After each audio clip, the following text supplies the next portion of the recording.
In this video, I'm going to show you how to cancel your YouTube Premium membership from the YouTube app on your phone. Go ahead and open up YouTube.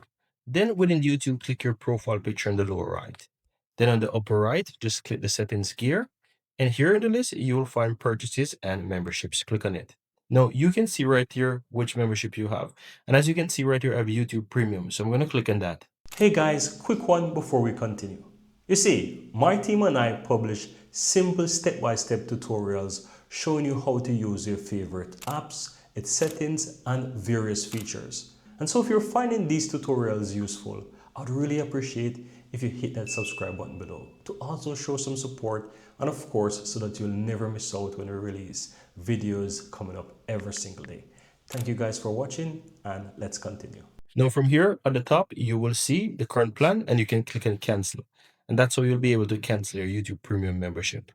And that's it, guys. Very easy and very simple.